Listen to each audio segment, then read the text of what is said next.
Who was the first कितना से दो first governor general of independent India स्विन अफसोस दी का आंसर ता से दुख दे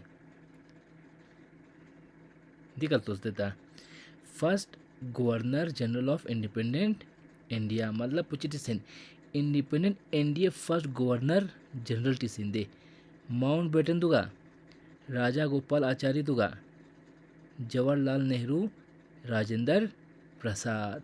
ठीक, अब इसको देखो सुनो अच्छे से 1947 का इंडिया आज़ाद नाम सोमिन 1947 का इंडिया आज़ाद सो देखा ना उदू बस पहला इंडिया ब्रिटिश ही ब्रिटिश का वो था ना क्या बोलेंगे ब्रिटिश का रूल था उस वक़्त हमेशा गवर्नर आता था कि नहीं। तो इस वक्त फिर हमारा इंडिया कॉन्स्टिट्यूशन इन फोर्स में कब आ गया बोलो 1950। वेरी गुड 1950 का था कॉन्स्टिट्यूशन आ गया हमारा आया। अब यहाँ पे मैं बहुत सारे पॉइंट्स बताऊंगा अच्छे से सुन लेना। 1947 से पहले हमारा जो गवर्नर लास्ट यहाँ पे हम बोलेंगे फ्री इंडिया 1947 अगस्त 17 का सोम ओ या उससे पहले हमारा जो वायसराय हुआ करता था कौन हुआ करता था वायसराय पर माउंट बेटन ये लास्ट वायसराय था। ये वायसराय बना था लगभग फरवरी 1947 को ये क्या बना था वायसराय बना था।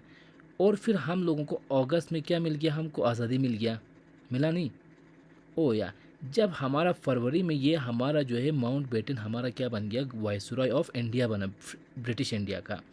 उसके बाद 1947 में इंडिया आज़ाद हो गया। आज़ाद होने के बाद अब इंडिया क्या कहलाने लगा फ्री इंडिया कहलाने लगा।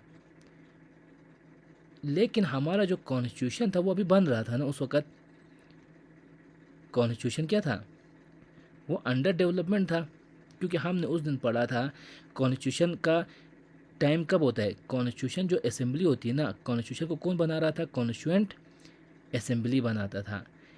फर्स्ट डे कब ज्वाइन किया था मीटिंग उन्होंने दिसंबर 9 1946 को इन्होंने कॉन्स्टिट्यूएंट असेंबली फर्स्ट टाइम बैठ गया।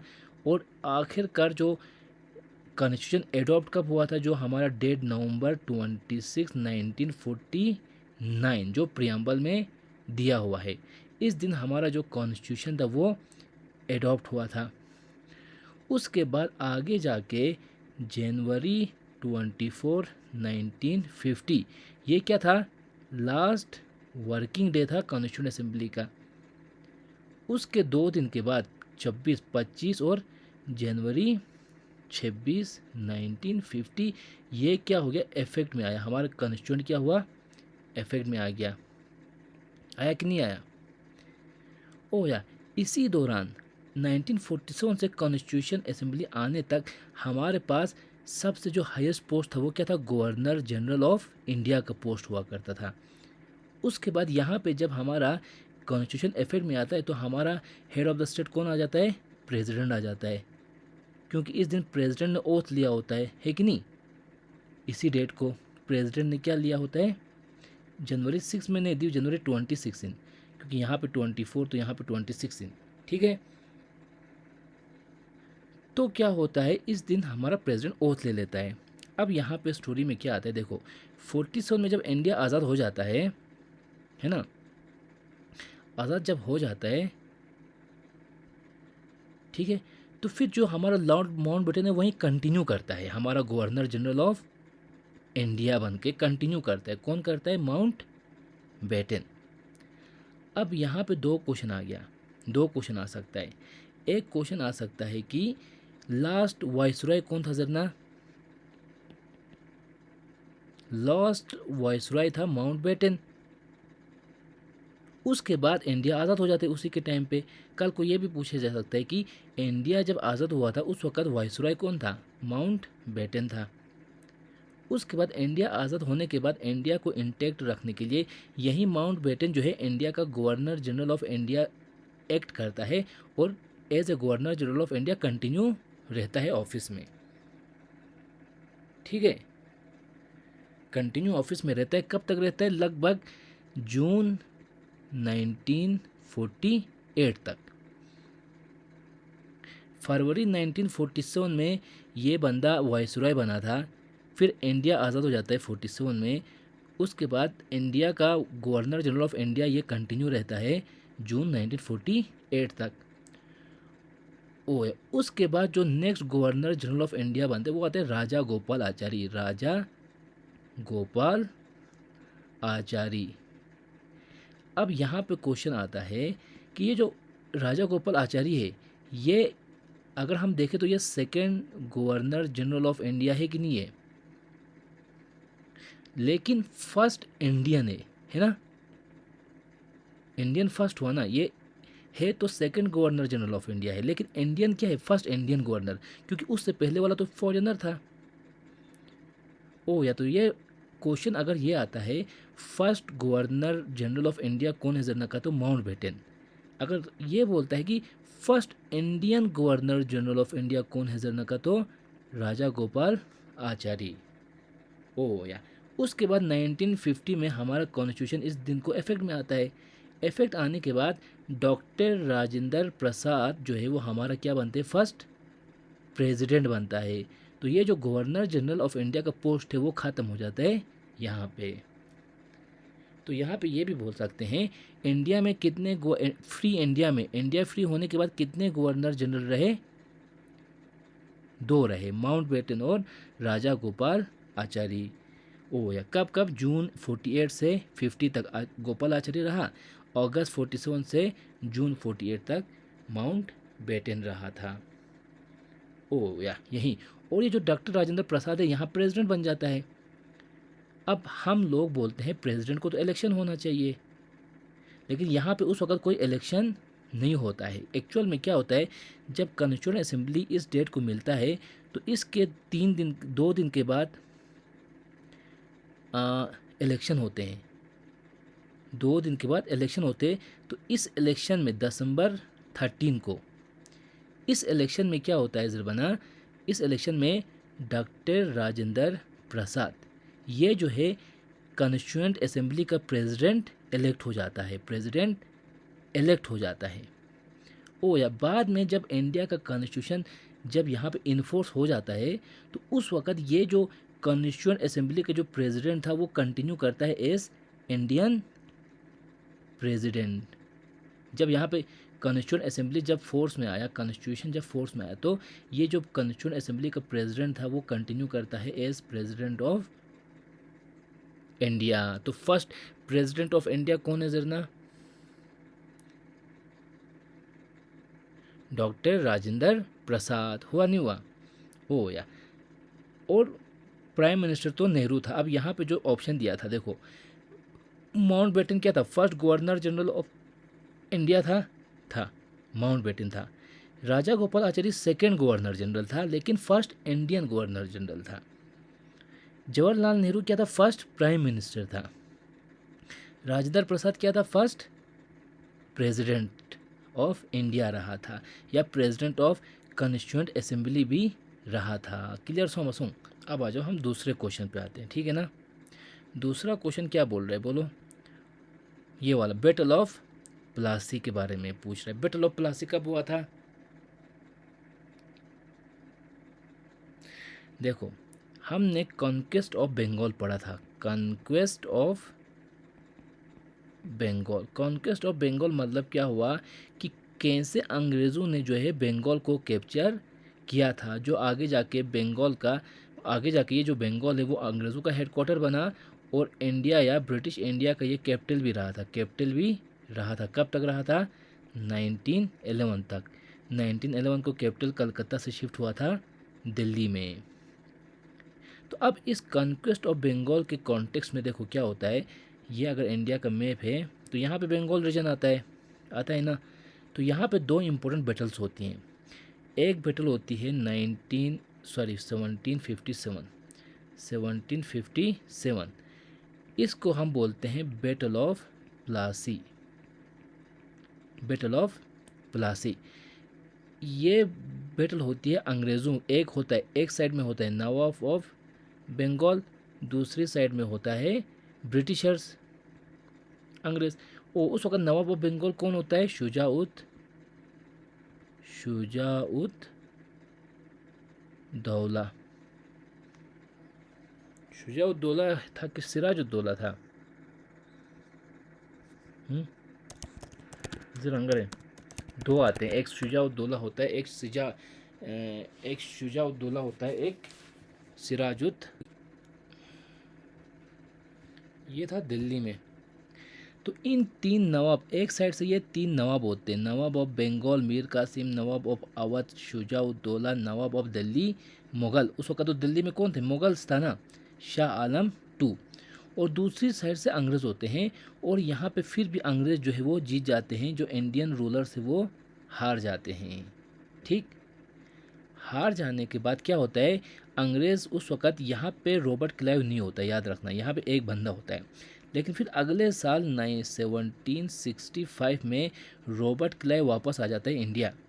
आने के बाद एक ट्रीटी होती है इन लोगों के बीच में। ट्रीटी किसके बीच में?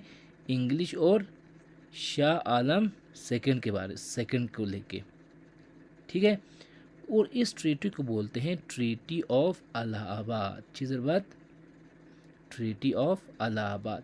तो हो गया, यहाँ पे जंग हो गया। जंग होने के एक साल के बाद 1765 में अंग्रेज़ों की तरफ से रॉबर्ट क्लाइव होता है। ये कौन आता है वापस? फिर से रॉबर्ट, ये वापस आ जाता है बंदा।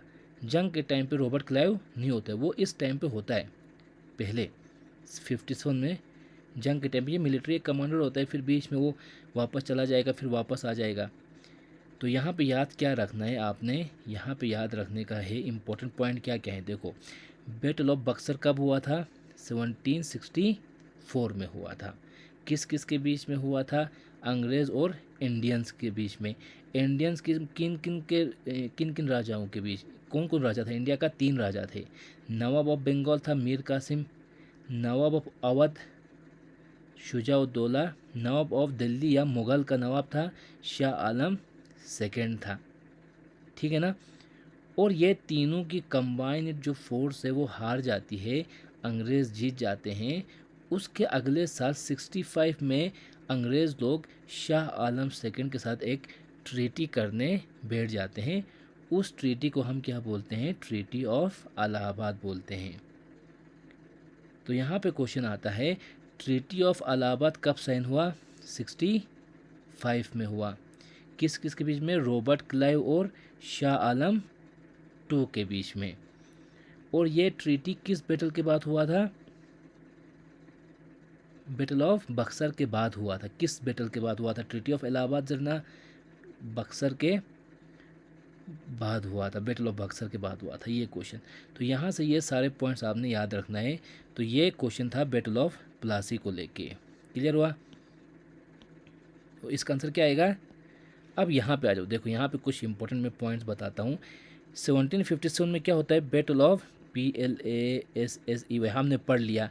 1761 में कौन सा बैटल होता है? मैंने अभी आपको बताया 1757 में क्या होता है? Battle of Palasi, PLA। 1761 में होता है बैटल ऑफ पानीपत 3। ओ या फिर आगे जाके 1764 में होता है बैटल ऑफ बक्सर। ओ या ये याद रखना इन दोनों के बीच में। और ये जो दो बैटल होते हैं ना, इस वक्त जो मुग़ल का रूलर होता है कौन होता है? शाह आलम टू। उस वक़्त का मुग़ल का रूलर होता है जब बैटल ऑफ प्लासी और बैटल ऑफ बक्सर हुआ था। क्लियर सुना? ओ या तो 1775 में तो कोई बैटल हुआ नहीं। 1765 में क्या होता है? ट्रीटी ऑफ इलाहाबाद होता है। ये हमने पढ़ा था ना। ओह, तो ये पॉइंट्स याद रखना है। उसके बाद आता है ब्राह्मो समाज। ब्राह्मो समाज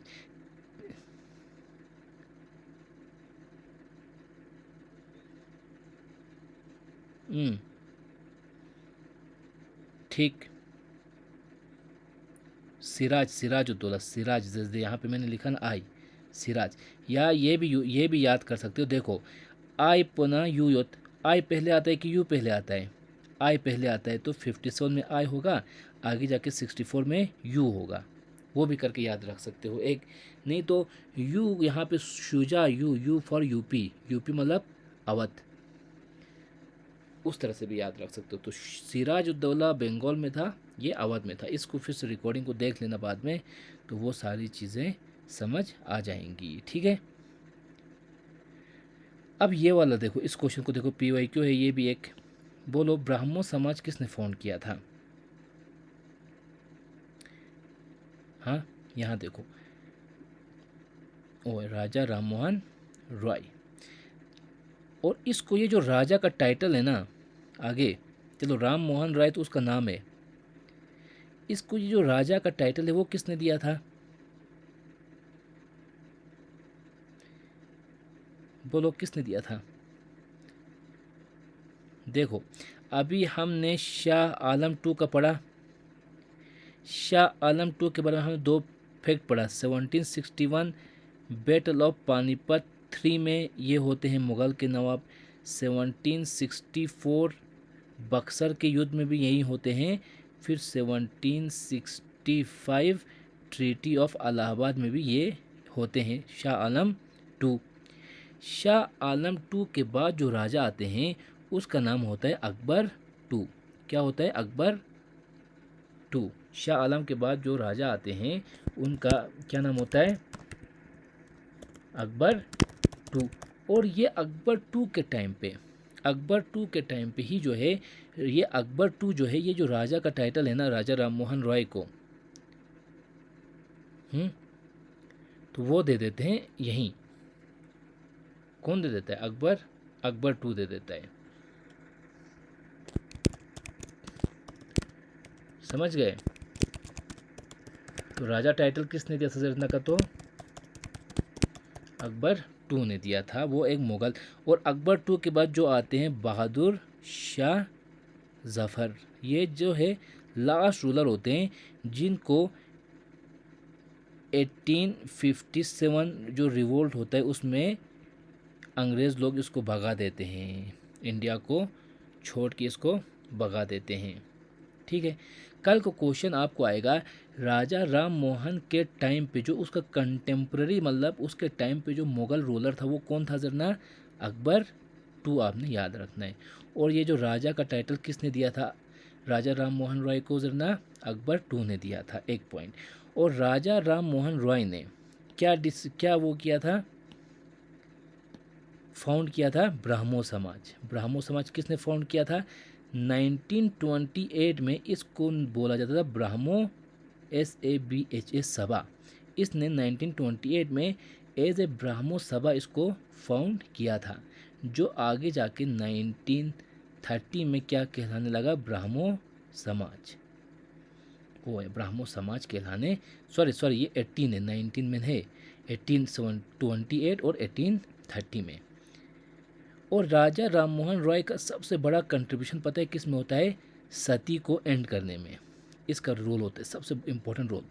किसको एंड करने में? सती। इसके काम की वजह से, इसके जो प्रोसेशंस थे, जो इसने जो सती के ख़त्म होने के लिए जो काम किया, उसकी वजह से 1829 में सती रेगुलेशन एक्ट पास हुआ था, एक्ट पास हो गया था, जिसके चलते जो है सती जो है वो क्या हो गया? उसको बैन लगा दिया। सती पता हो दिलचस्प बात, सती मतलब जब हस्बैंड की डेथ हो जाती है तो वाइफ को भी जला दिया जाता है जिंदा, तो उस प्रैक्टिस को हम सती बोलते हैं। तो ये एक पॉइंट याद रखना है। उसके बाद यहाँ पे देखो, यहाँ पे 3 बंधु का नाम दिया, स्वामी विवेकानंदा और दयानंदा सरस्वती। देखो 3 आपने याद रखना है, 3 समाज। पहला कौन है? ब्राह्मो समाज। ब्राह्मो समाज, ब्राह्मो समाज कब बना था? जरना 1828 में बना था। किसने बनाया था? राजा राम मोहन रॉय ने बनाया था, ये एक याद रखना है। उसके आगे जाके 1875 में लगभग दूसरा आता है ब्राह्मो समाज और आर्या समाज, आर्या आर्या समाज। तो आर्या समाज कब आता है? 1875 में। किसने लाया होता है? दया आनंद सरस, पंडित दया आनंद सरस्वती ने जो है लाया होता है क्या? आर्या आर्या समाज। तो ये दो दो याद रखेगा, तो ये दो आपने याद रखने। फिर तीसरा जो होता है, तीसरा क्या होता है? तीसरा होता है 1897 में।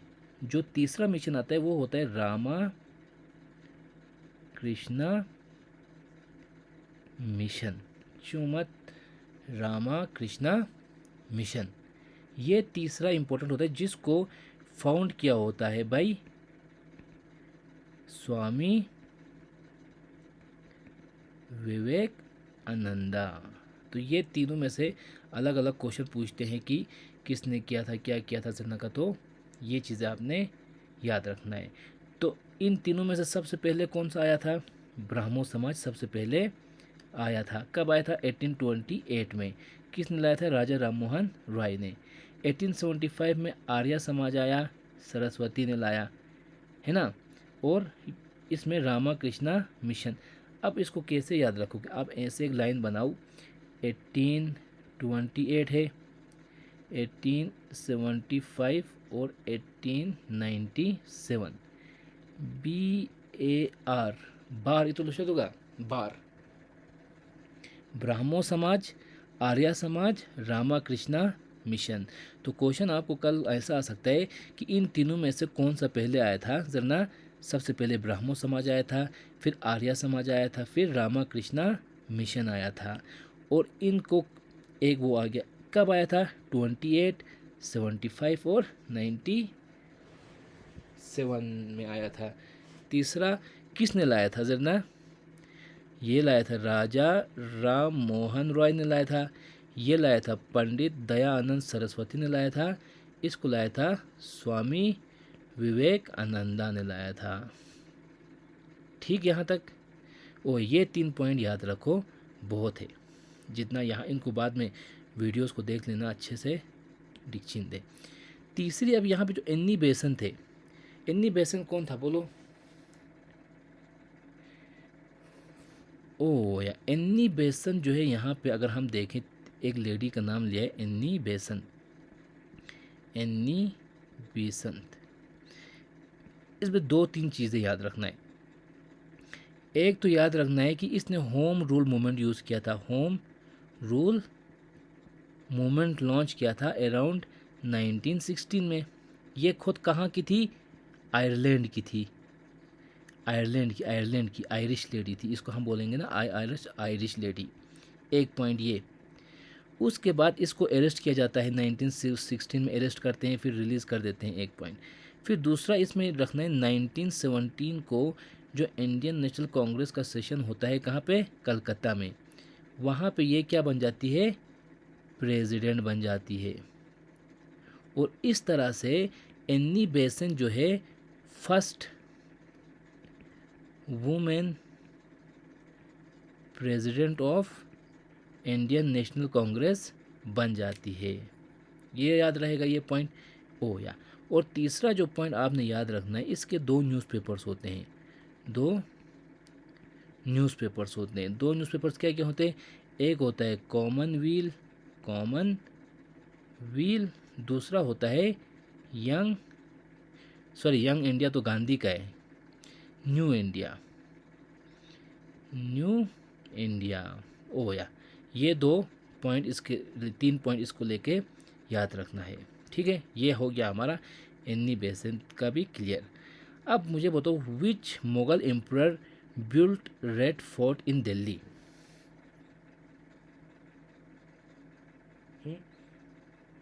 शाहजहां ने बनाया था। ओ या, शाहजहां ने एक तो क्या क्या बनाया था बोलो? ताजमहल बनाया था। यहाँ पे मैं लिखता हूँ, नीचे देखो, शाहजहां ने शाहजहां कब से कब तक का रूलर था बोलो? हाँ,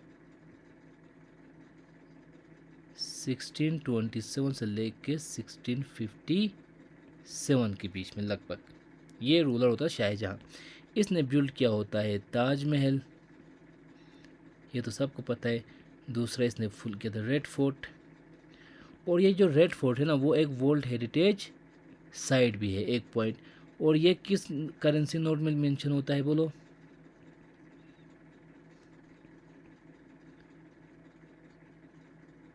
1000 होता है कि 500 में होता है बोलो?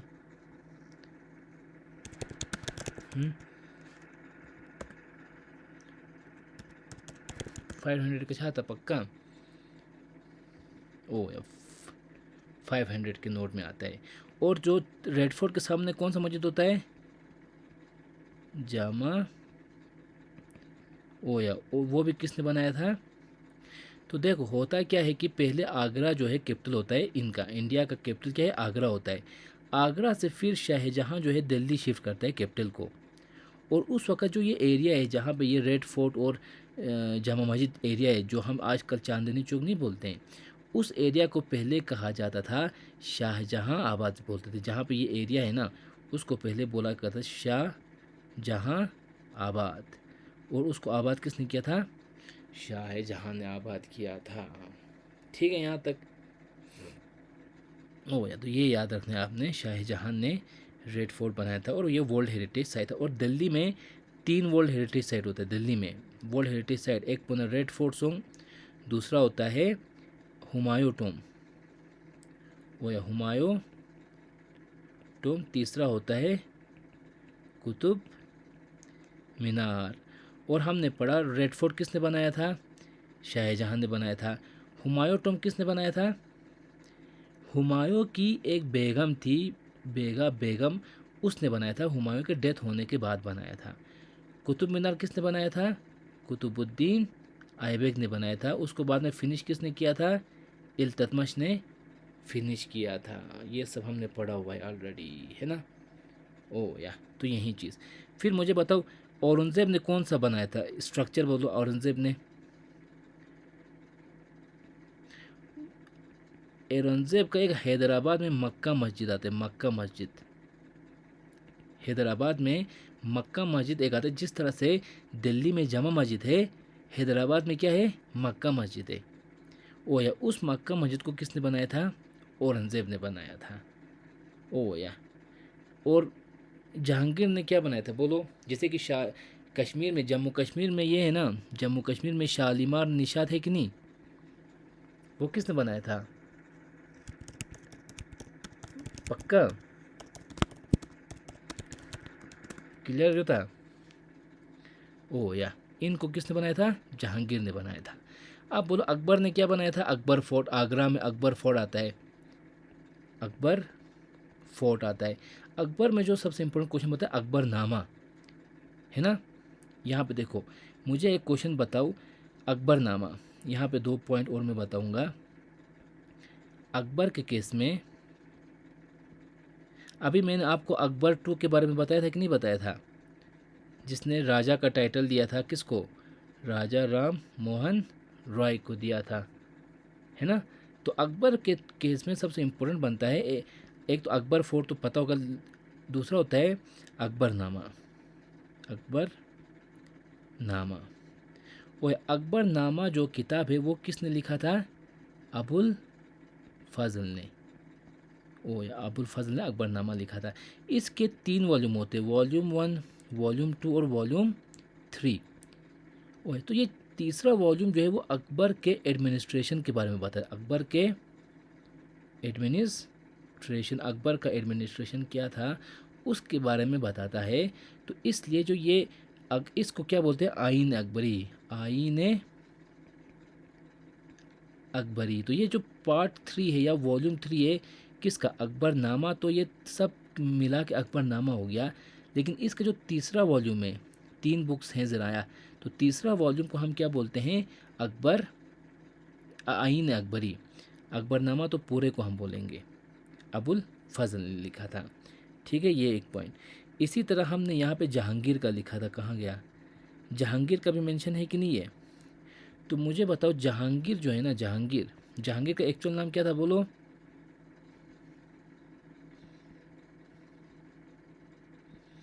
एक्चुअल जो नेम था उसका सलीम था, प्रिंस सलीम, सलीम था उसका एक्चुअल नेम। तो इसने अपना ऑटोबायोग्राफी लिखा था। क्या लिखा था? ऑटोबायो, जिसका नाम जहांगीर नामा, जहांगीर ओ या। तो मुग़ल डायनेस्टी में दो नाम याद रखना है जिसने अपना ऑटोबायोग्राफी मतलब अपना किताब खुद ने लिखा था, अपने बारे में जो लिखा था किताब वो खुद ने लिखा था। तो इसमें तो एक तो जहांगीर हो गया, दूसरा कौन था? बाबर खुद, जिसको हम बोलेंगे बाबर नामा। तो ये जहांगीर ने अपना ऑटोबायोग्राफी लिखा तो जहांगीर नामा हो गया। बाबर ने अपना लिखा किस में? बाबर नामा। और ये दोनों किस में था? तुर्किश लैंग्वेज में था। ये दो याद रखना है आपने पॉइंट। इसी तरह तीसरा राजा हमने क्या पढ़ा? शाहजहां, है ना? शाहजहां नामा, इसका एक बुक आता है शाहजहां नामा,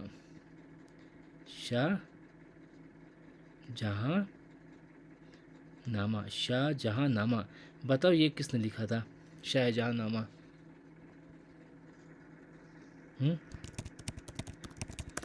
शाहजहां ने लिखा होता तो वो तो ऑटोबायोग्राफी हो गया, तो वो तो यहाँ पे आना था उसका नाम।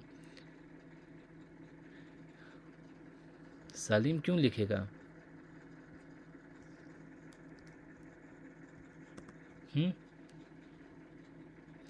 तो ये याद रखना, शाहजहां नामा दो। देखो ये हो गया शाहजहां के बारे में, शाहजहां नामा ये लिखा था भाई इनायत खान, इनायत खान। एक होता है दूसरा बुक होता है शाह नामा, अलग अलग दिख रहा है ना?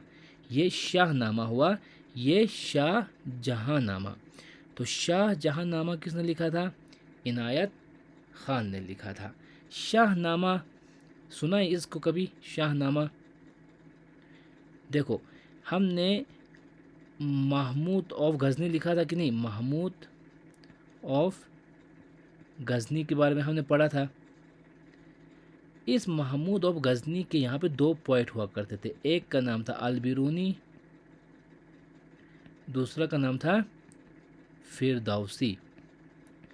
ओ या अल-बिरूनी ने एक किताब लिखा था किताब अल हिंद। ओ या इसने ये अरबिक में लिखा था। जब मोहम्मद ऑफ गज़नी ने इंडिया को अटैक किया था उस वक़्त उसके साथ जो है अल-बिरूनी भी था। तो जब इंडिया पे यहाँ ये अफ़गानिस्तान के रीजन में रहते थे, इंडिया में अटैक करने के बाद ये बंदा उसके साथ आता था तो ये लिखता था इंडिया के बारे में, जो भी चीज़ें वो देखता था उनको वो लिखता था। तो उस किताब को हम किताब अल हिंद बोलते हैं। उसी तरह से ये जो फिरदौसी है इसने भी महमूद ऑफ गज़नी के टाइम पे बुक लिखा था, इसी को हम बोलते हैं शाहनामा।